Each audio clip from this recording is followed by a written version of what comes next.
Hey everybody, Schilly with the Go Box here, getting ready to walk you through the Blazer board, commemorating the Blazers 50 years in the NBA and 50 years in the city of Portland, my hometown.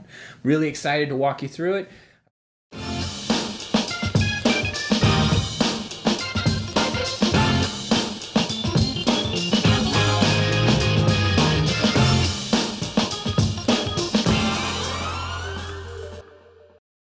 I've got a few little pieces of equipment that didn't come in your box that might come in handy.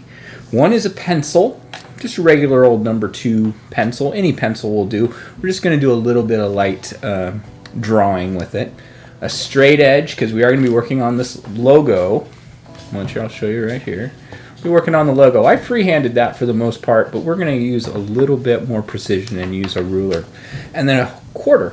Just a regular old quarter. Something a little bit bigger would be fine. Maybe even a bottle cap. Bottle caps are like off a 2-liter or a soda or something like that would work perfect as well. And then also a little scrap of paper towel. This is not going to be for washing our brushes. This is actually going to be used to help distress the wood. And you can see the boards you've received are pretty nice. These are old wood. This wood is actually about 20 years old. It's was a fence in my neighbor's yard, and when they rebuilt their fence, I went ahead and got a hold of the wood and I built these boards for you. So I actually made these myself. I've got a little piece of the wood that's just an end cut, so you can see what it looks like before. This is kind of the bottom end. You can see there's some rot and stuff, but I have to clean all that stuff up so I can make these boards. And we've got another project we got to have coming up pretty soon, also Oregon shaped, but we're going to do some coasters. And keep an eye out for this one. This one's going to be a lot of fun. We're going to do maybe some different scenes across the state of Oregon. Set of 4. It's going to be kind of cool. Actually, I guess I don't have a winter one to show you. But anyway, let's go ahead and get started. What we're going to do first is, because this wood is been planed down, so it's all fresh wood there. We've lost a lot of the beautiful aging that we see in some of the wood. And this original board, I'm just going to set it off to the side. But it has some nice age to it. So I'm going to show you first how we're going to go ahead and make this look like old wood again. And the first thing I'm going to do is I'm going to take my biggest brush and I'm going to get it nice and wet. I'm just going to put some water on there. Now the only 3 colors we're using today, I'm going to bring this over real quick. We just got white, crimson red, scarlet if you ask the Blazers, and black.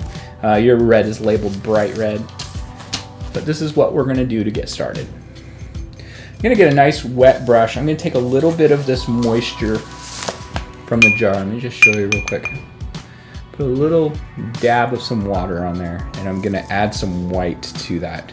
And it's hard to see, but what we're doing is we're thinning it down so it's like the consistency of like a heavy cream or something like that.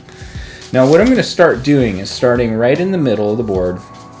I'm just going to start brushing this around a little bit. And if you've painted on canvas, you'll notice this is a lot different than painting on canvas. The paint kind of wants to soak into the wood. I'm going to get my little scrap of paper towel and get it a little bit wet. I got mine a little bit too wet, but I'm just going to start pushing this paint around using that paper towel. Just starting right in the middle. We want that to kind of be the lightest area. And while you're working on this, think about what types of things you might want to put on your board. I know when we taught a similar board, it's a little bit different design, but it's also a Blazer board. Recently at one of our partners, Love Bites by Carney, and people wanted to put other things than just, like in the one I did, I put 1977 and 1970 to 2020. But if you want to do something else, if you want to write Rip City on it, by all means write Rip City on it. If you want to put your favorite Blazers number on there, you can do that too.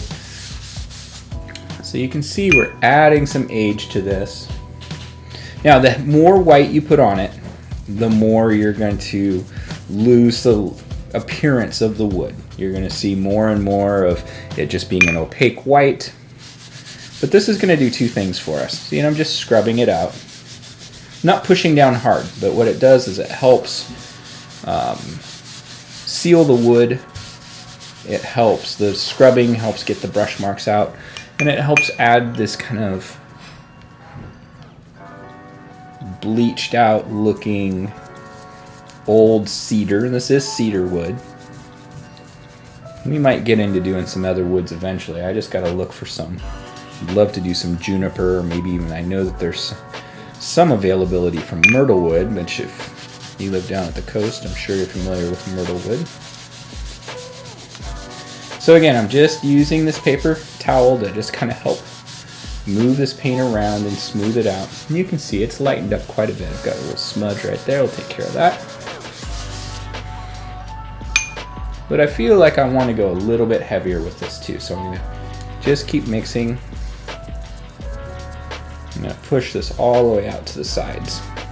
Now, if you've done this in the studio, you've probably done what our vignette technique is, and that's to start on the outside edge using dark.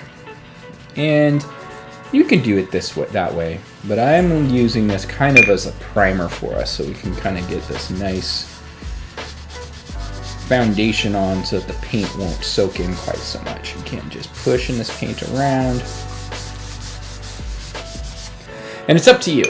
I think I would like to, you can see, I'll bring the original one back over. You can see I've actually put the paint on pretty thick with this original one. I'm not going to put it on as thickly this time. I want some of this grain to show a little bit more. The original that you saw the picture of, and the one I just held up, the wood was much more rustic, so it didn't need, it actually needed to have some of the grain go away so we could actually paint on it. In this case, we're just doing a nice little primer coat. Take your time with this. Don't feel like it's a big rush.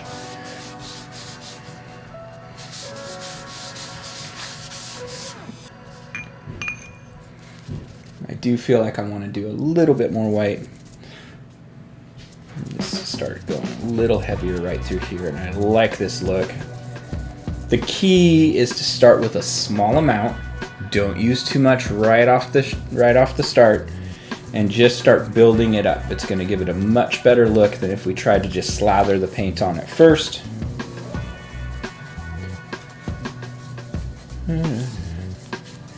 And it's okay if you don't get all the way out to the edge, because we are going to do that little vignette.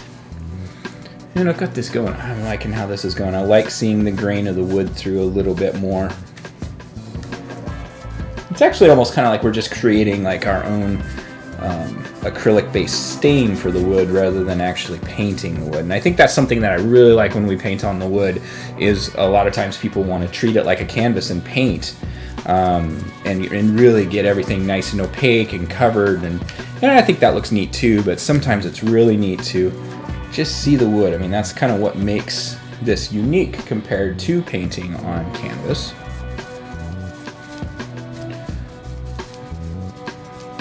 And of course, I've painted a lot of canvas paintings over the years, so this is a nice change up. Alright, so I've just kind of got this feathered out a bit. We can do a little bit more if we want to. I'm going to go ahead and rinse my brush off. We can come back later if we want to add more white. We can do that. Maybe I'll do a little bit more right here real quick. But before our next step, we're going to switch over to using black. And with the black goes a long ways. And so we're going to want to make sure we're very cautious with this when we first get started. Start right along the edge. We're going to keep using, I'm actually going to grab another little piece of paper towel so that I can do the black. And one thing you might be noticing is the paint kind of has a tendency of wanting to stick in some places and soak in other places, and sometimes it'll feel like it's just wanting to push away from the wood completely, and you're not actually getting, if you don't feel like you're getting the paint to cover, and that's okay. I think that's just kind of the nature of the beast, and you just kind of got to roll with it and be like, okay, hey, I painted on wood, what do you expect? It's not perfect, it's not canvas, and that's totally fine. I think that's what makes it more entertaining than just canvas. It's got this obviously organic nature to it because it's an organic material. So now that I'm doing the same thing that we just did, I'm using a little bit of black damp brush. I'm not adding as much water as I did before. And I always like to kind of start up here at Astoria. And I'm just going to start with a little tiny bit.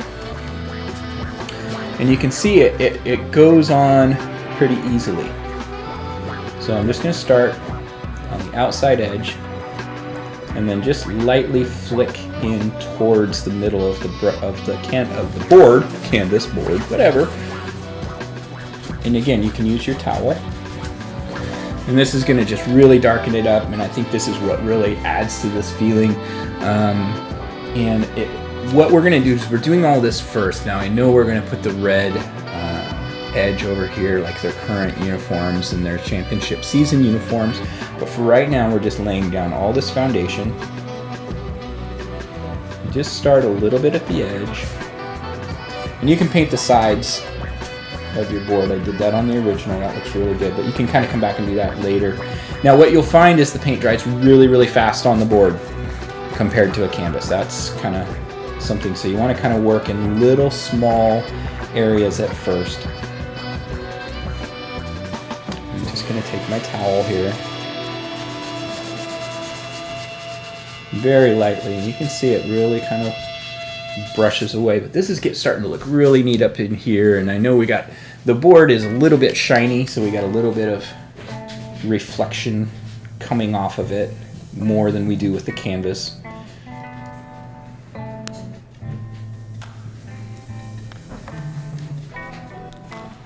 So just the smallest amount of paint. You don't want to use very much paint at all at first. It's kind of like anytime you're trying something different and trying a new color, and this is a new technique. Even if you've painted before, this might be a completely new technique for you. So you want to try just a little bit, and then try a little bit more. If you need to add more paint, you can do it. You can add more paint.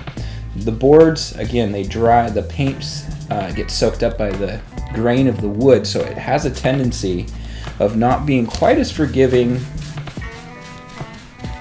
as our canvases are, but in some ways that's a good excuse. Like, I did my best, but hey, the board only let me do so much. I like that excuse, it works. So I know the Blazers have been off to a rough start this year. I think things are starting to come together a little bit better for them. I'm going to talk Blazers, why not? Let's do it. I like the addition of Carmelo Anthony. I don't know if he's going to be the big difference maker, but I'm liking what I'm seeing so far.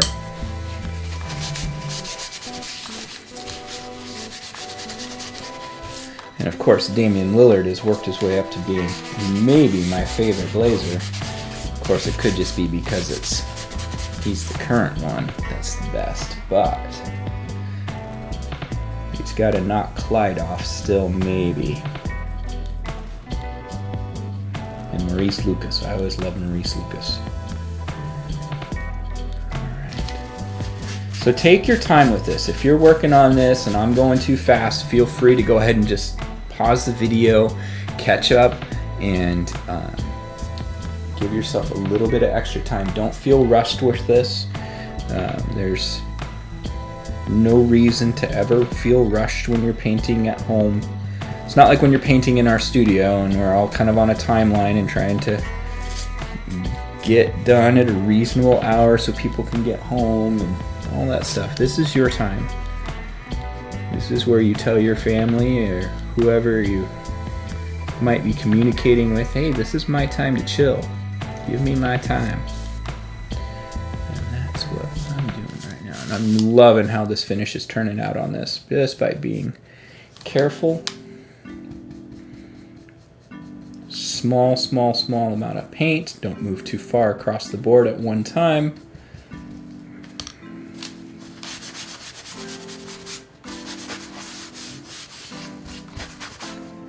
You'll find there's some rough spots. I've got a big knot right here, and I like those rough spots. I actually really like when I leave the boards a little bit more rough when there's big old knots and things like that, and it just reminds us, hey, this is This is not a piece of canvas. This is old. It's not something that's perfect. It shouldn't be. All this wood was scheduled to just go into the shredder, thrown away. So I've got a agreement worked out with a fence builder. He keeps me supplied and I keep his waste down. So sometimes if you ever call the studio, if I answer the phone, it might sound like it's on the radio in a really hollow area. It's me. I'm out in the garage. I've got my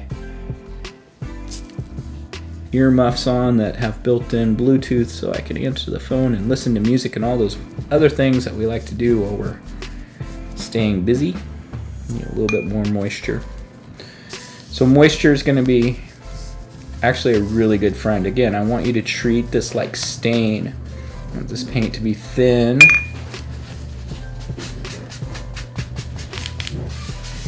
And go on without, I don't want it to go on real opaque. I want to be able to see this wood. I'm going to tilt this just a little bit so maybe we get a little bit. I guess we're not getting a ton of glare on there. It's really looking good. I'm loving how this is turning out. Take your time, take your time. You can always add more color, but this wood, because we're trying to make it look like it's been stained and aged, we want to make sure that we don't do too much too fast all the time in the world.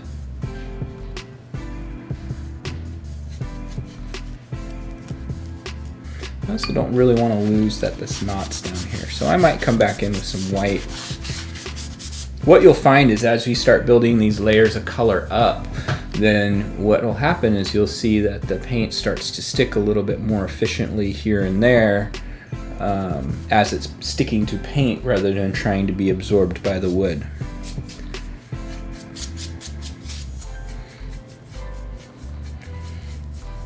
One of these days I'd love to kind of, I call this the vignette technique, and I'd love to pre-vignette these for you guys using a blowtorch, but that would be a new learning curve.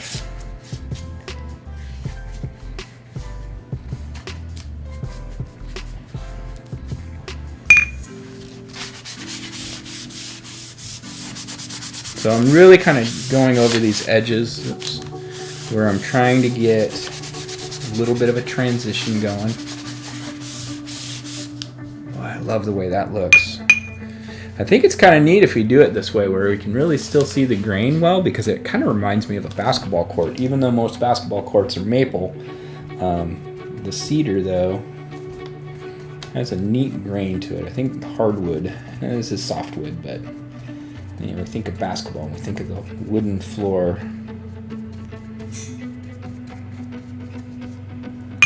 I'm just gonna keep, your hands might get dirty, so if you don't want your hands to get dirty, maybe you might want to wear some gloves or something, but yeah, I don't know. Art's about getting dirty sometimes, and that's totally fine. We have lots of the rest of the week time to be all clean and perfect. This is our chance to just kind of unwind and not worry about anything other than what we're doing.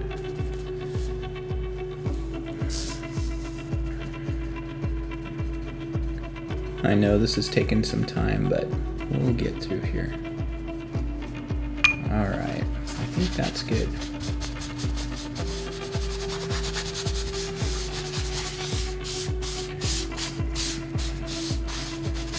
Now, I think I might actually rinse my brush off really well and come back and do a little bit more white, just a little tiny bit.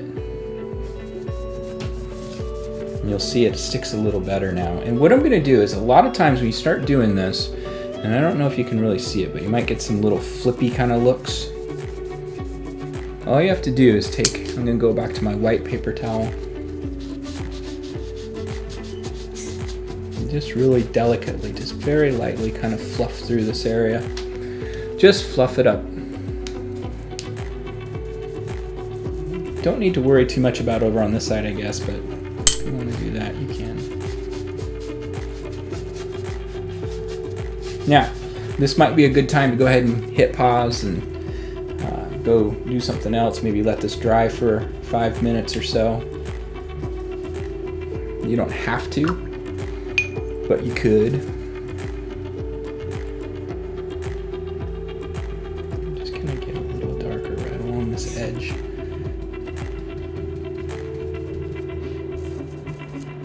And I'm always brushing towards the middle. Always brushing towards the middle. So I want this to come in. There we go. Oops, got a little heavy through here. Always wipe it off. Okay, I'm pretty happy with that. I like the way that looks. And I could maybe use a little bit more dark down in this corner here. Let's see, I've kind of got a little bit of a ridge building up right along there. And that means I could go a little bit darker.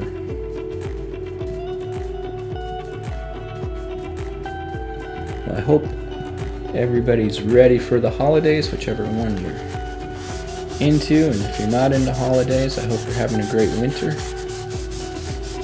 And I hope that this helps you have a good week. Oops. There we go. Okay. So I like this right now. I kind of like this darker corner over here to be a little darker. I've kind of maybe got a little bit of a light spot right here I could touch up. And you can just kind of look at your own and say, hey, do I need to do more? Do I need to do less? I kind of like the less is more idea when it comes to working on these boards. I want the boards to show up. I want that wood to show, and I can really see the wood on this one. Again, if you want to capture this effect exactly the way this one is, you just use a lot more white in this middle area and heavier black on the outside edge, and you just use less moisture, use more paint. But I think this is going to look better when we do our logo and our lettering and our replication of the jerseys over here. This is really going to cause those to really pop out and be much more defined. So what I'm going to start doing next is, I've got it's pretty dry. I want to start by adding, now this is a good time, like if you want to pause your painting, pause the video for a few minutes, walk away, this is a good time to do it, because what we're going to do is we're going to paint on top of what's already here, and if it's still kind of wet, it may or may not go on as well as you want it to. Mine's a little bit damp, but I think everything's going to go on without any trouble. So the first thing I'm going to do is I'm going to take my straight edge, and I'm just going to kind of eyeball about a 90-degree angle or so with the boards going this way. And I'm just going to go ahead and use my pencil and draw, starting right about where Portland is, right up there. I'm just going to draw a line. And I don't know if you guys can see it. Okay, good, you can. And what I'm going to do is I'm going to go ahead and rinse my brush. I want it to be nice and clean. Nothing that's on the brush is going to get hurt. It's not going to hurt anything that's on the board right now. So don't worry about it being perfectly clean. It's okay. I'm going to take now just some red paint. I'm not going to thin it down, so I'm going to make sure my brush is dry because I want this color to go on thicker. And I'm just going to go ahead and paint this color. If you want to use a smaller brush to go right along your line, you can do that. Or you can just turn your brush on edge.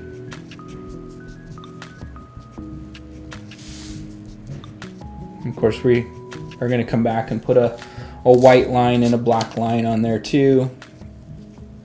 So it doesn't have to be, you've got an opportunity to kind of clean things up when you do that. And you don't have to do it perfect. I mean, you're using a paintbrush and paint on a board. I would not expect it to be perfect. So what I'm going to do is I'm going to use my towel that I used for the black. And I'm just going to kind of smudge this edge out a little bit. We can always come back and add that vignette in, but I want to kind of just soften that up. So I'm going to maybe leave myself a 3/8 of an inch or so, maybe a 1/4 inch from the edge. So when I say that, I mean just leave myself a little bit shy of the edge like so, and then come back with my paper towel. I know my hand's covering it, but I'm sorry. And you can just kind of smudge that edge out. It gives that neat look. That's a really cool look, I think.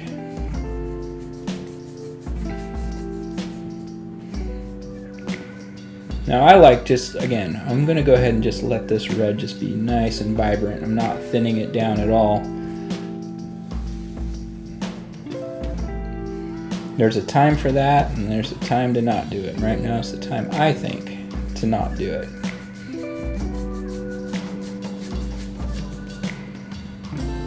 Just going to go right out, really close to the edge. Making sure to smudge my edge out as I get there.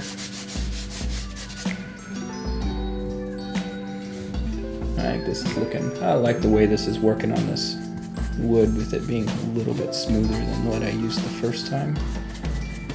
It's always a learning process. Been making those boards for over a year now. I've made several hundred of them. And it's always a learning process. Even though I've done it enough times, there's always something new to learn.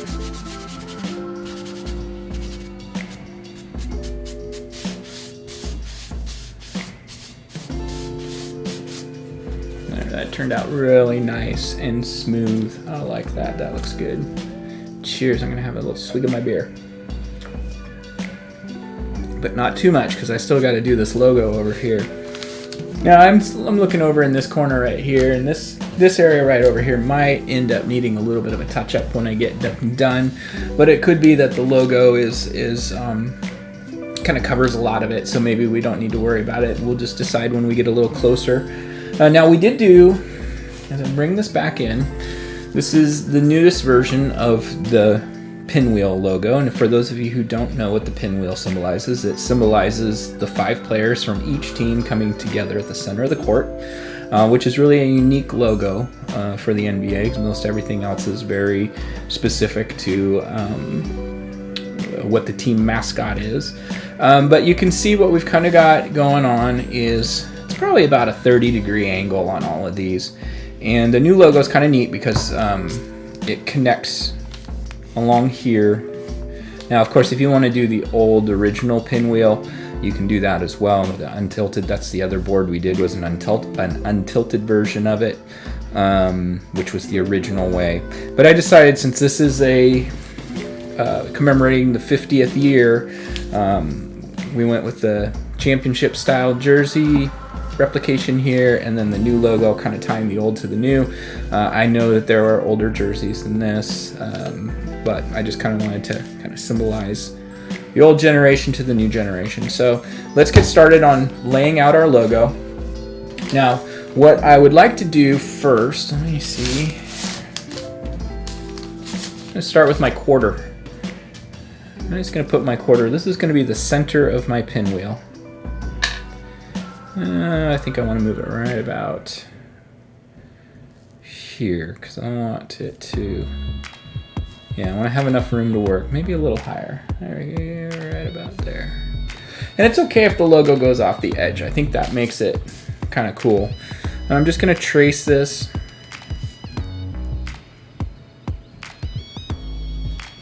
quarter.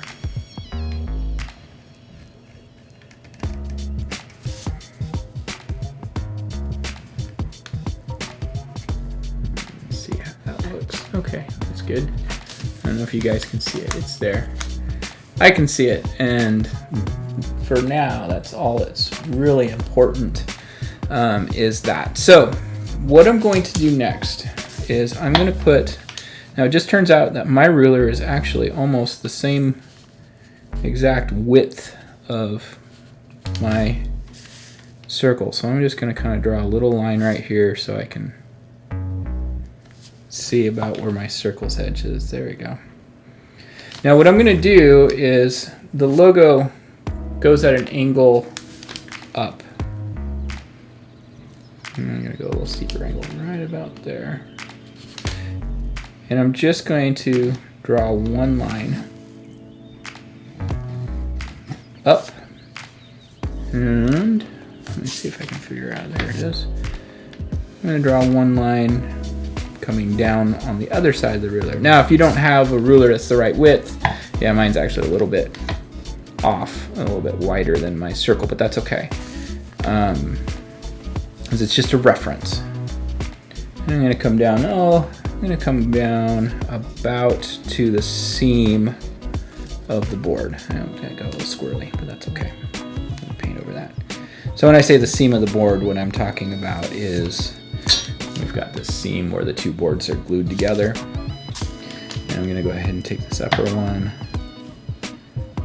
all the way off. Now again, this is just a reference. It's not perfect. There we go. No, yeah, you guys can kind of see that. Now, this is a little smaller. Now you could than the original. Now you can choose to leave it this size, or you can make it larger. I'm going to go ahead and make it larger. I'm going to show you how I do that. I'm going to switch now to our number 8 brush. And or if you are not using, if you did not get brushes from us, it's about 1/4 inch wide. And I like to use this brush for this process because it really helps me without get the right thickness of everything without having to do too much work. So the first thing I'm going to do is we're going to lay out our initial circle and the initial black legs that come off of it. And then we're just going to let that sit for a little bit and dry, and we're going to kind of start working on some of our other details that we want to put onto it. So first thing I want to do is I'm actually going to go ahead and I'm going to take my brush with just pure black paint, and I'm using the width of the brush. So I'm using it width-wise, not skinny-wise. And I'm just going right along, following basically my line, but I'm starting with the brush on the outside edge of my circle. And it just turns out that in my case, I can follow the line right along the edge. If you screw this up a little bit, that's okay, no biggie. I'm just gonna take that right off.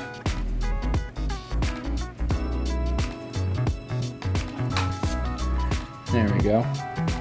There's one.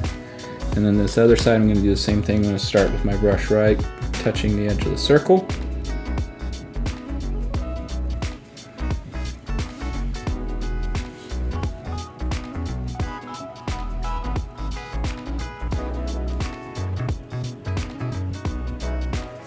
Just like so. It's never going to be perfect, so I don't expect it to be. Now what I'm going to do next is I'm going to trace the circle with the brush, the width of the brush just on the outside edge.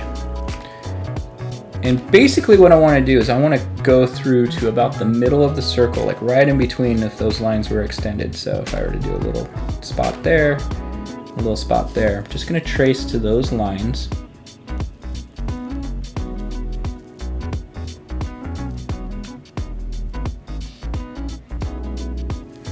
Just like that. Then what I want to do is I just want to go ahead and, instead of following the curve, I'm just going to go straight from that point. Straight across, like so, and then fill in this whole thing.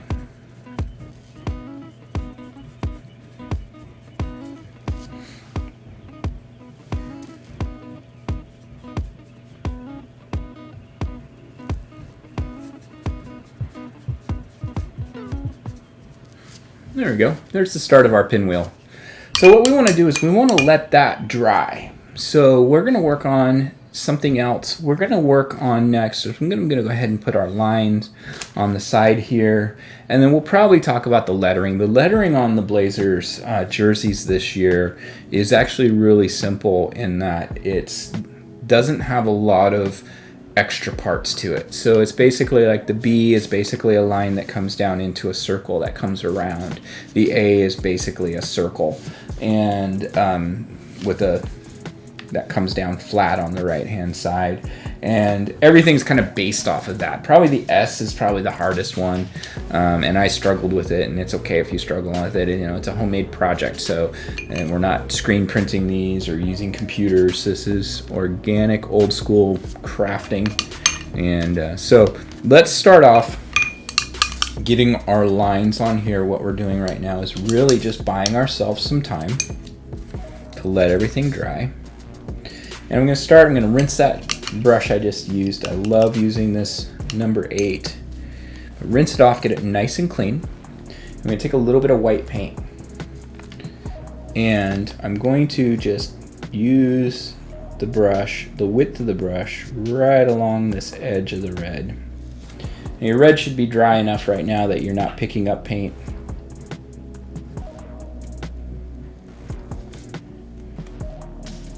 And this is kind of a tricky, how fast should you do it? Well, I think if you go too slow, it's just like trying to ride a bicycle too slow. You tend to get really wobbly. If you go too fast, it's really easy to get out of control. So what's too slow and what's too fast? I don't know. It's a little bit different for each person. Looks like I picked up a little bit of red paint. So I'm going to come back. And some of you might do better painting up. Some of you might do better painting down. And I've got that little spot where I hit a little thicker patch of red paint. I'll just come back later and touch that up. Again, one of the nice things about painting at home is you don't have a timeline. You can paint whenever you want. You can take a break and come back at 2:30 in the morning if you want. All right, so there's one. That looks good. That tastes good. And I'm going to go ahead and I'm going to do a black line. Actually, let's let that sit for a little bit. Let's talk about our lettering. So whenever we do lettering on something, I'm going to go ahead and bring the original board over here. And you can see I'm not the best at doing lettering, but it's just fun.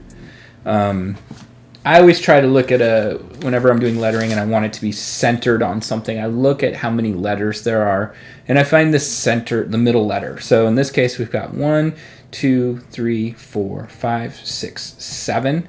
So the fourth letter is going to be the middle of our word. If it was 6 letters, obviously it's going to be between 3 and 4, but in this case we've got 7. So 1, 2, 3, 4. The Z is our middle letter. That's a great one to start with.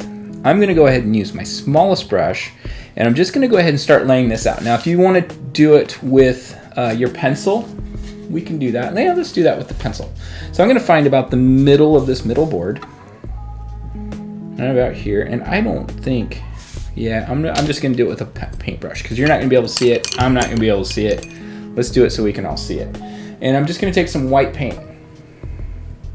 Now the Z, I'm just eyeballing it right about so. If you want to use your ruler, if you're using a ruler and measure it, by all means, go for it. But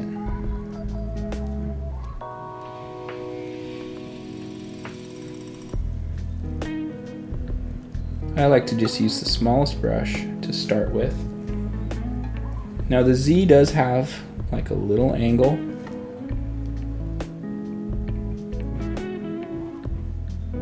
think I need a little bit more angle here. There we go.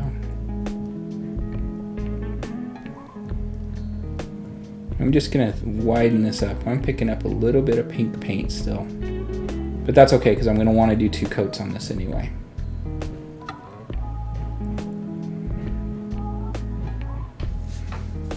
There we go. There's my Z.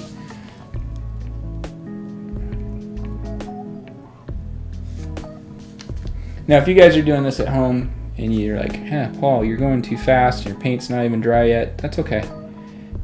I'm fine with that. But what you guys can do is, again, you can pause, let it dry a little bit.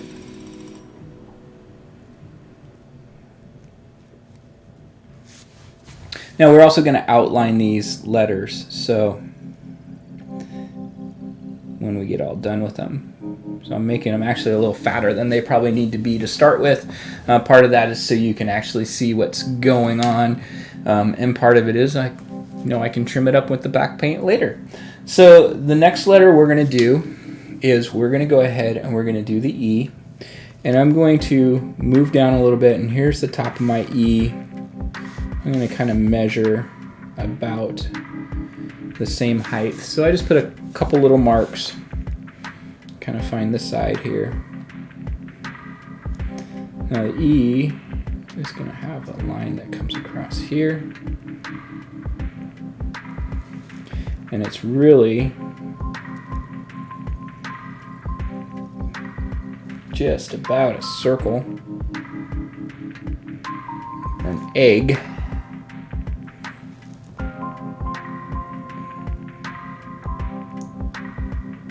If you want to really take a lot of time and use a pencil and draw this out, by all means, I've said that several times tonight, but feel free to do so.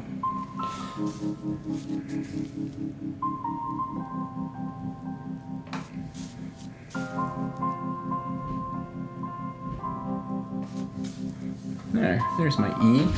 Got my Z and my E. So I'm going to go ahead and keep coming down, and I'm going to, again, and what I'm doing here is I'm kind of eyeballing where the sides of my letters are.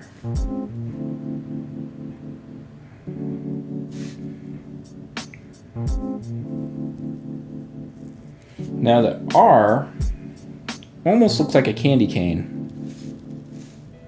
Just kind of, I'm using my fingers to kind of measure how tall everything's supposed to be. So the R is really kind of almost like a candy cane.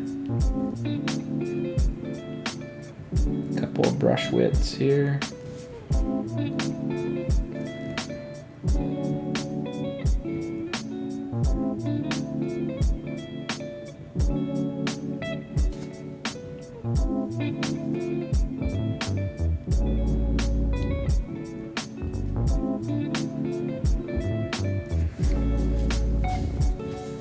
Wow, R looks really big.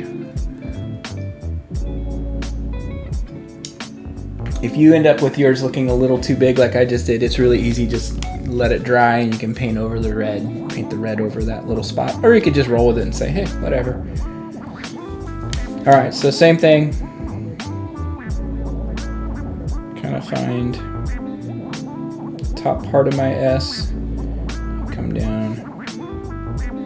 Find the bottom part of my S. It's almost like I'm doing a figure eight almost. I'm going to start by doing this curve here. And do this curve here.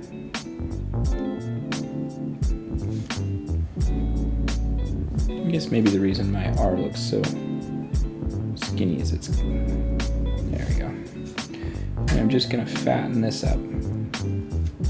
Sorry, I'm bouncing around on you a little bit there. I just had a thought process, and sometimes you just got to roll with it when it comes.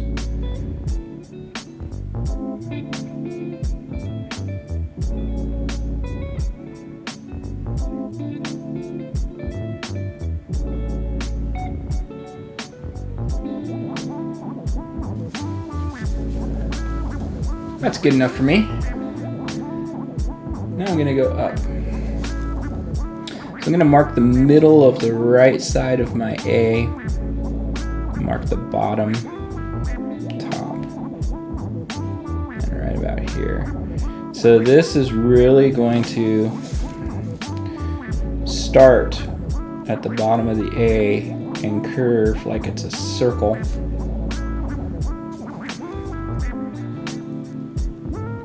Circle, circle, circle, straight down. Once you get up to about 1 or 2 o'clock right here, then it just comes straight down.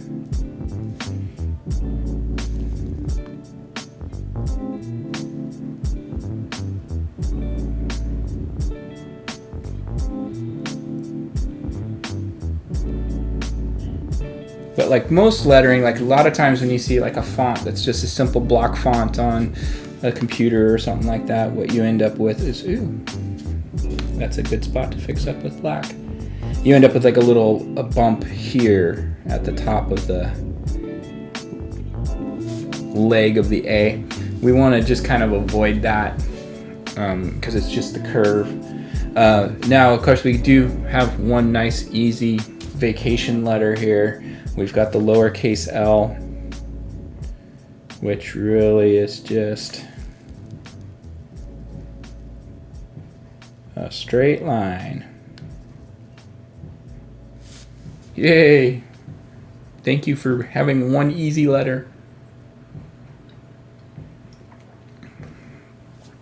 Then we're going to do the B. Now the B's got to line up with our A, so I'm just going to kind of put a little marks here. And the B is just like the A in that it starts on a curve like it's a circle.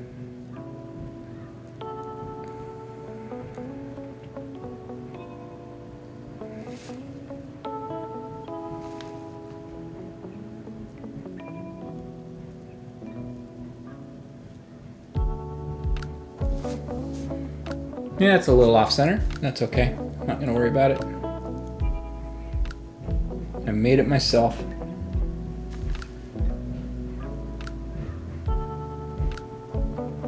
I think that's something that a lot of times people forget about when they're painting, and it's okay if it's not perfect. We got a lot of time to be perfect during the rest of the week. If you have a day job and all that fun stuff, yeah, that's all your time to be perfect. Okay, so black should be dry. It's close enough. We're going to start working on laying out the rest of our pinwheel, and then we'll come back and we can doctor this up. I'm kind of happy with how that turned out. I like this better than what I have on my original. But we're going to go back to our number 8 brush. And if you ever miss anything I say, just remember you can always click back and back up a little bit. So what I'm going to start off with is I'm going to start with red. And basically what we're going to do is we're going to use the width of the brush to develop the little, I don't know what we want to call them, the stripes in the pinwheel. Yeah, that's what we'll call it. We're going to use the width of the brush for each of those. So I'm going to start with red.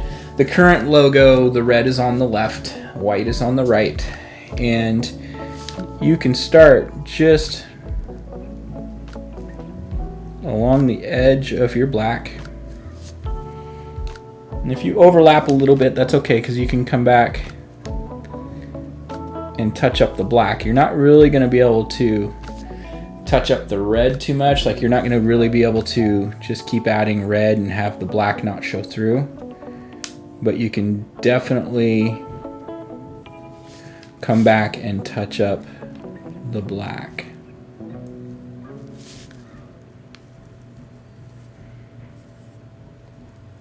Now this top edge goes all the way off the board, so we don't have to worry about how we're going to end this.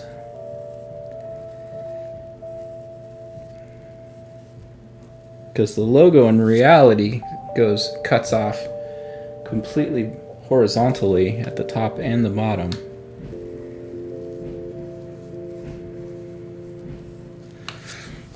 There's one.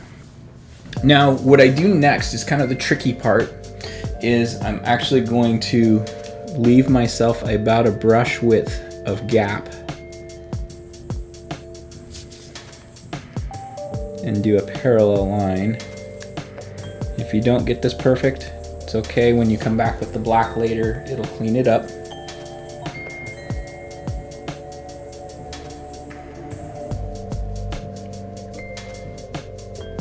When I taught the other Blazers board recently, had a whole team of girls from Oregon City High School. A whole group of 5 of them came out and painted with us, and it was really cool. They all did so well and had so much fun, and it's fun to see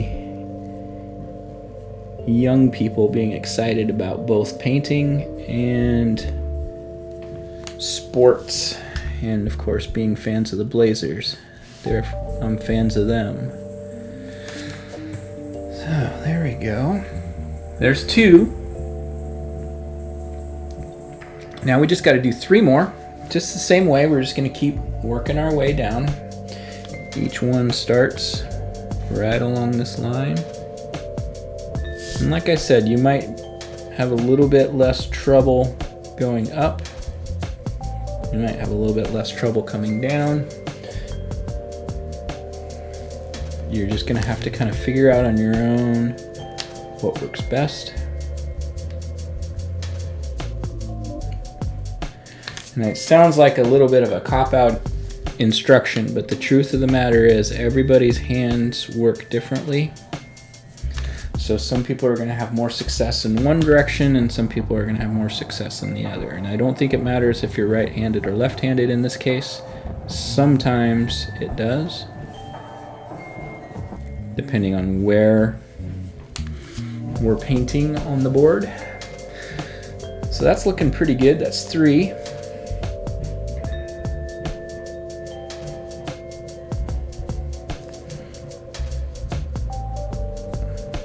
Again, take your time.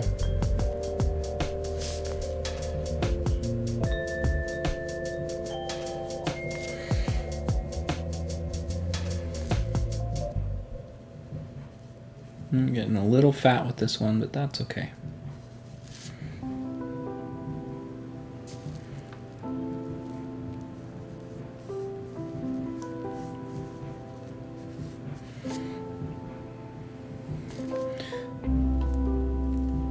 And I say take your time, but I also don't mean like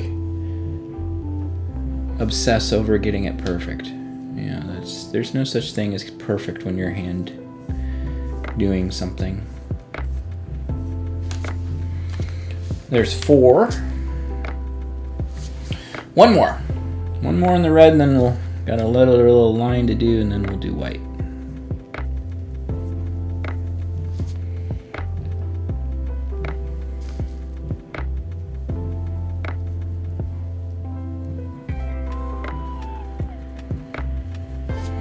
In some ways, this logo, when you're looking at sports logos, looks complicated, but in reality, compared to some others, like I'm really glad I'm not a Boston Celtics fan living in Boston.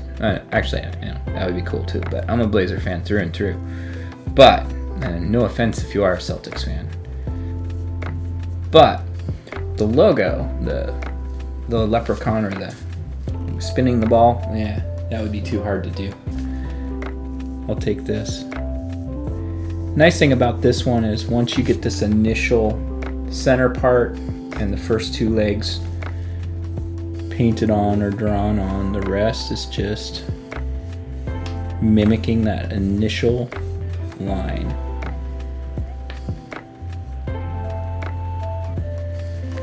You can get a little bit carried away with this if you want to. Now, the other thing on this particular logo that's new when this version came out last year is there's actually a red line that connects all 5 right here. And if we went all the way to the top, and you could, maybe it'd be kind of cool to do. Yeah, let's do that. Just kind of follow right along the edge of the board.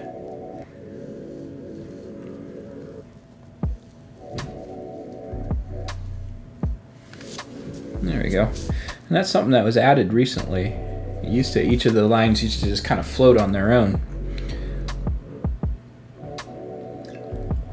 Okay, so I'm going to rinse my brush off really, really, really well, because we are going to next switch over to doing the white, and we're going to do exactly what we just did, but we're going to be curling around this way, and I'm going to stop each of these lines right when I get to my seam that runs right through here. And so these boards I built pretty tight, so it's kind of hard to see that seam a little bit sometimes, but if you can see it, great. If not, you can draw a line using your straight edge, just kind of draw it along, whatever works for you. Start with my white, and I kind of sometimes bounce around a little bit when I'm painting something. So, and I like that we didn't use quite as much of the white on this board as I did on the original, because this white really shows up well.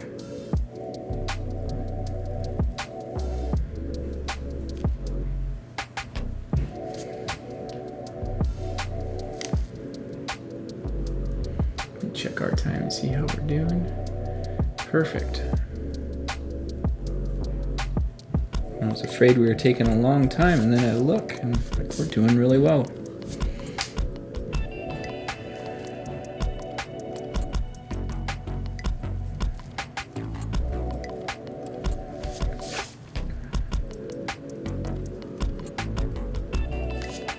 There's my first white line. Do the same thing I did before. Leave the gap.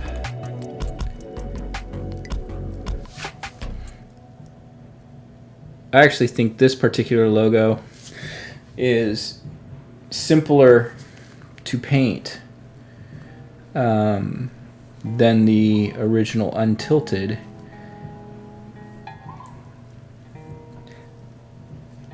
And the reason is we come back and add outlines to all these colors, so there's an opportunity to clean it all up. And when I say clean it all up, I mean getting rid of edges that don't look like they belong there, things like that.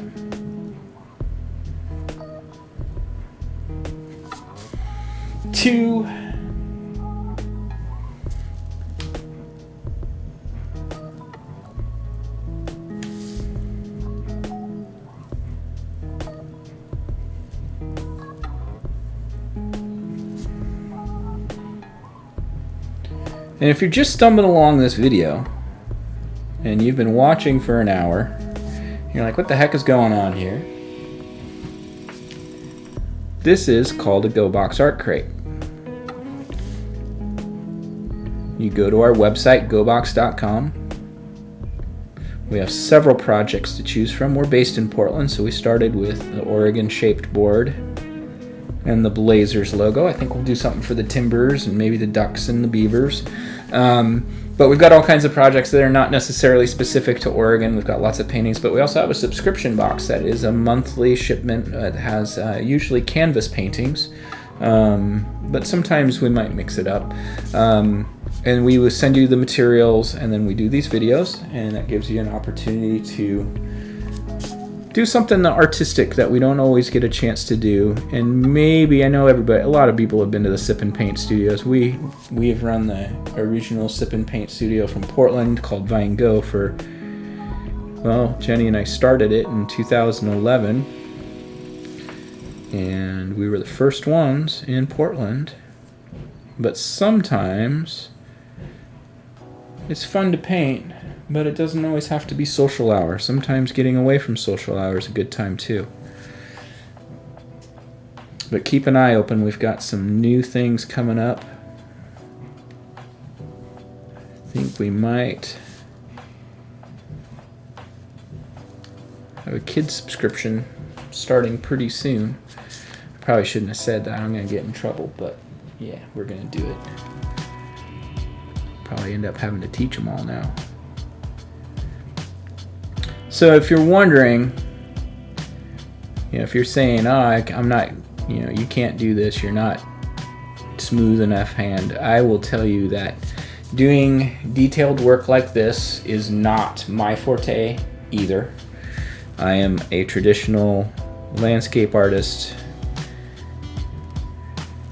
who is much more impressionistic. So doing something graphical like this, I can do it on a computer, sure, I went to school for that, but freehanding stuff like this is not necessarily my strongest suit. All right, so got those done. Again, we're going to connect the lines right along here.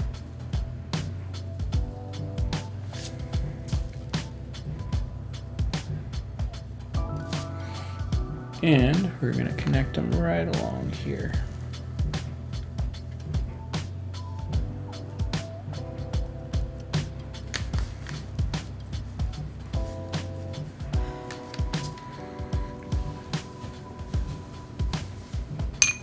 Mine got a little flat right up in here, but that's okay. People get the idea. And if you're doing this for a loved one as a Christmas gift, they'll love it no matter how you do. All right. So I'm going to come back over to my lettering here, and I'm going to go ahead, you know what, I'm going to go ahead and use that number 8 brush. I'm going to go ahead and use it and just some pure white, and I'm just going to clean this up. Now if your letters are too small and you need to use your smallest brush to do this, you can do that. But I like just using the width of this brush. It just makes life easier. It makes it more consistent. Not life, but it makes the letters more consistent. Second little coat.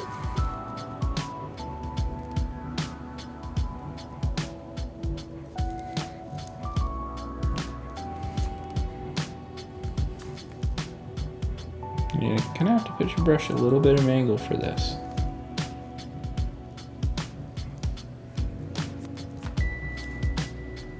Z's a little bit, needs to be cleaned up a little bit. There we go.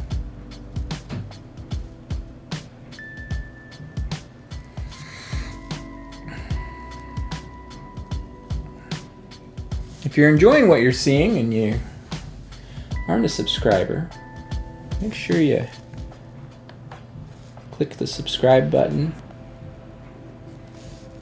and then ring that little bell so that you get updates when we post new videos.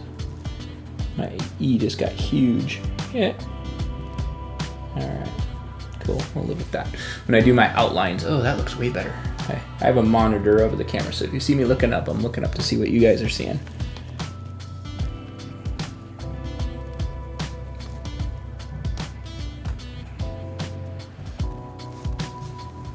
My R is always wonky, but oh well, we'll live.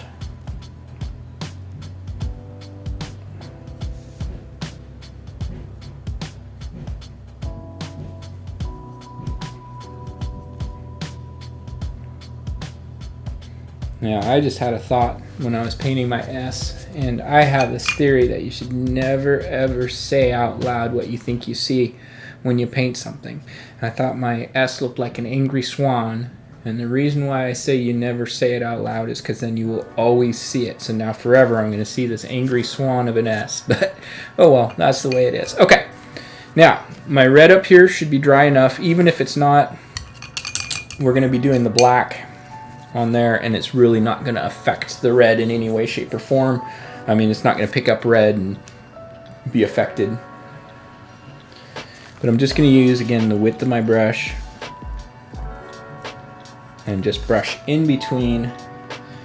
And if you got a little bit squirrely with any of your brush work with your red, you can use your smallest brush if you want to kind of clean it up. But I'm not going to do that.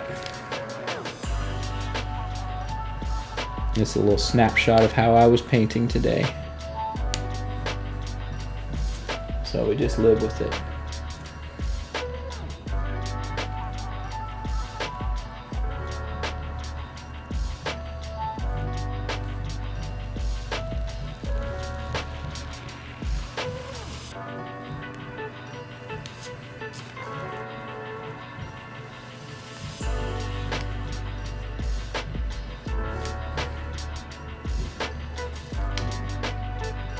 Just keep filling it in.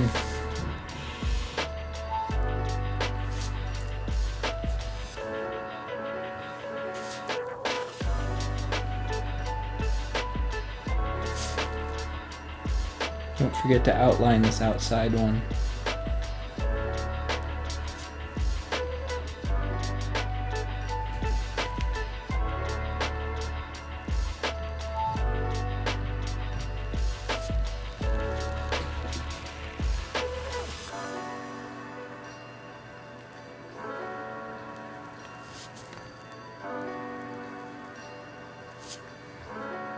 It gets a little flat. I think that's normal. When we're trying to follow a curve and go into a flat, I think it's really normal for it to kind of flatten out on us about partway through.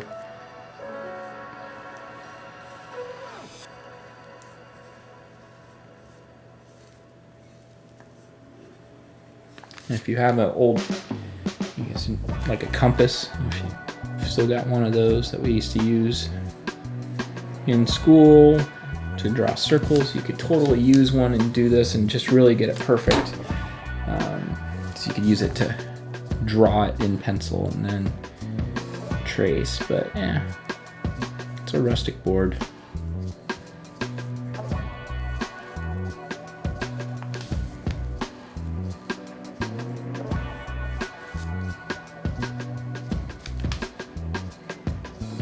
Just take your time. Don't forget to breathe.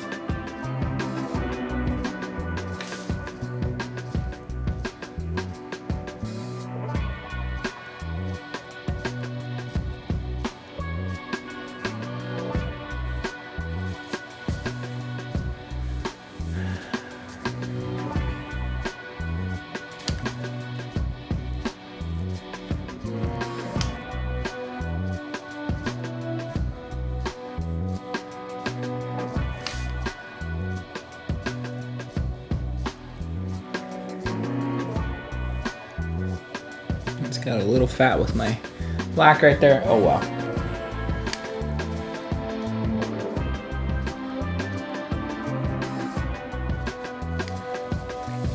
People will understand what I was doing. That's okay.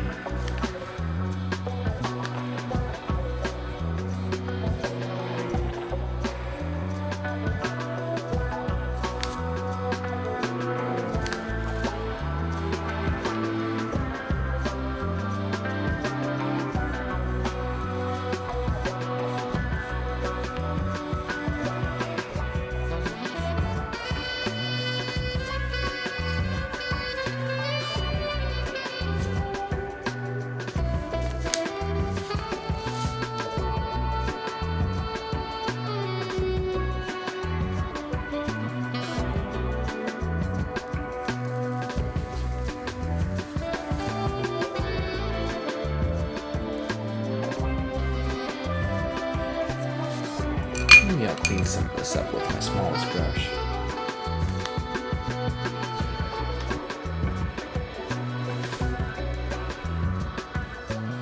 One thing you can do is if you're using your smallest brush, you can use it a little bit wet. And that will actually help the brush glide a little smoother. So if you're cleaning stuff up, cleaning up edges, you can do that much more efficiently. Sometimes I feel like I'm probably mumbling a little too quiet, and I apologize for that. I'm just in painter mode.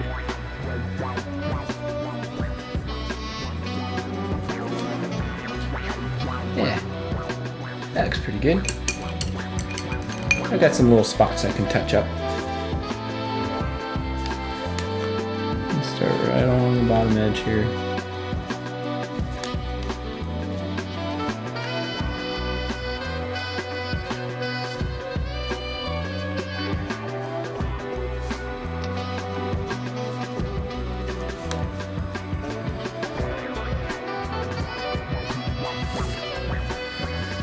I think this is the part that really makes this logo work on this board. Get these outlines over here.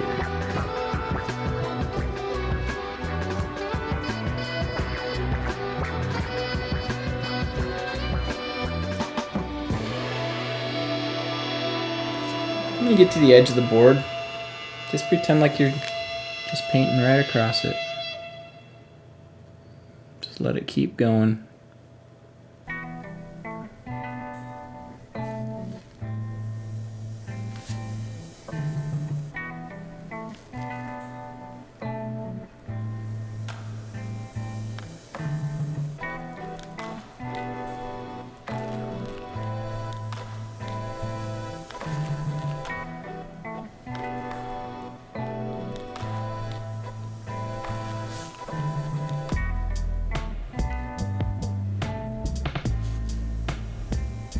I'm wearing my Blazers beanie tonight. Stole it from my daughter.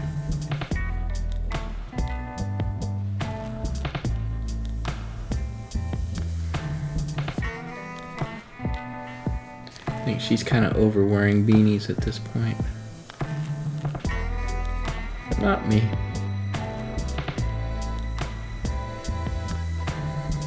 Well, she'll wear beanies, but not Blazers beanies. No, that's not cool for her. And that's okay. It all find our own way.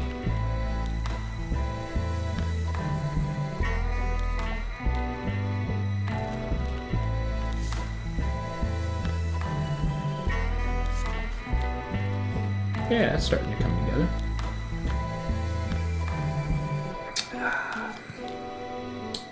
Nice IPA. Nothing more Portland.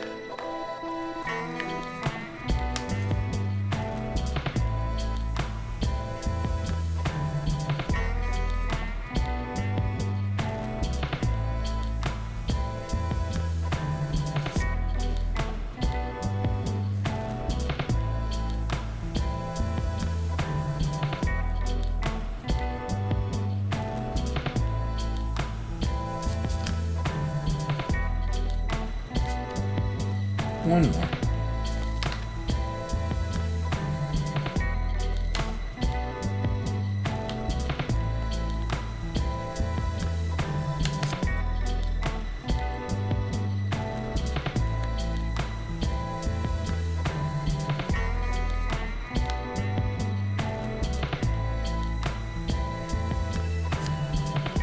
Perfect. Well, perfect enough. Now, while we're in outlining mode, we're going to go ahead and take our smallest brush. We're going to use black, and we're going to outline our letters. Now, if you need to thin your letter up, like maybe you get a little too thick, like my Z and my E right now are a little bit too thick, you can do your black just on the white side. And just really quick. And if you need to make your letter a little thicker, you can go on the outside of the red.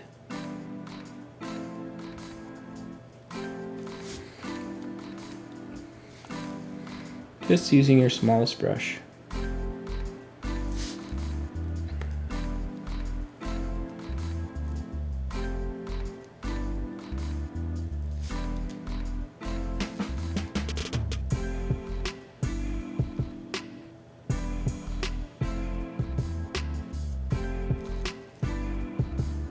When I was growing up, Dr. Jack used to ride his bicycle past my house all the time when I was a kid. I'd see him on his bike. I'd wave. Sometimes he'd wave back, sometimes he wouldn't.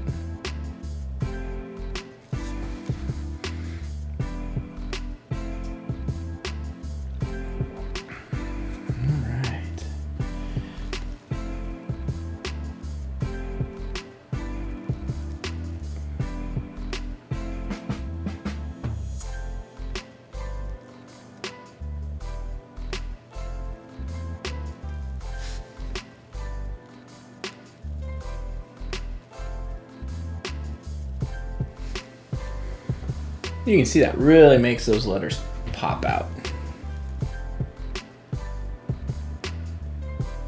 Lettering is not my best friend, but I can do it a little bit.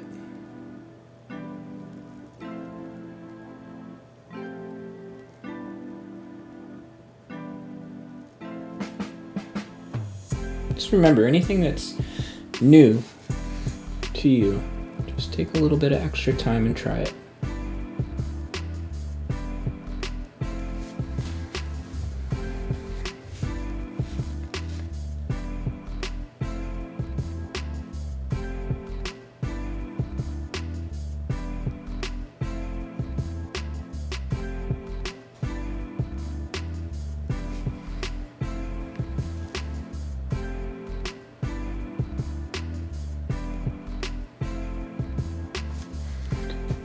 Again, the R is a little bit tough for me for some reason. It shouldn't be.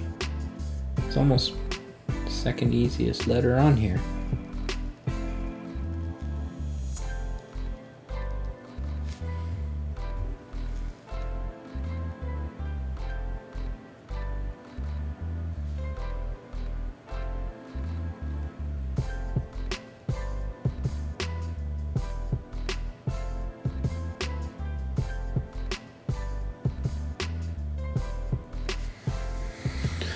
There we go. That's the basic of it. So you can do anything you want from this point. I mean, the basic main part of the painting, it's all done. So you can do, like I did, I put, in the original, I put 1970 to 2020 down here. I put year 77 down there for the championship season.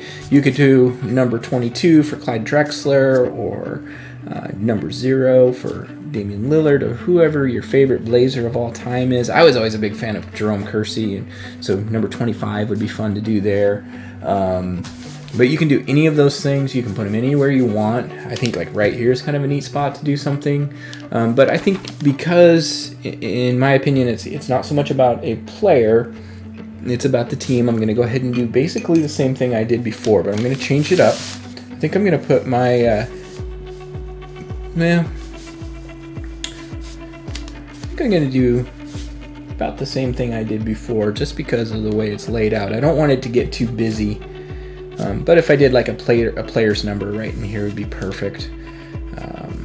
So let's do this. Let's do white, and I'm going to go ahead and do 1970 to 2020 right down here again. So 1, 9, 7, 0.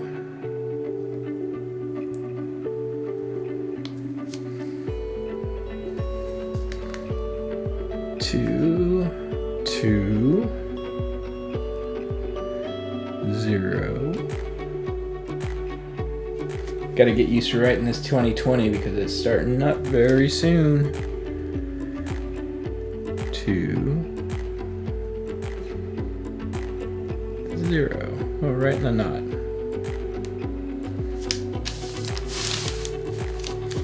There we go.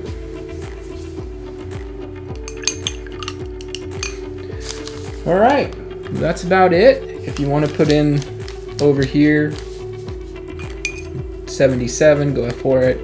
But anyway, have a great time with the rest of whatever you do to detail it. Make sure you come onto our Facebook group, not the Facebook page, but the Facebook group called Go Box Art Crate Group. Share your picture of your finished painting. All right, everybody, thanks so much for joining me tonight. I had a great time. I hope you did too. Take a look on our website to see what other projects we've got coming up, and make sure to tune in. Click that subscribe button, ring the bell, get notifications when we post a new video. Just got one last thing to say. Rip City, baby.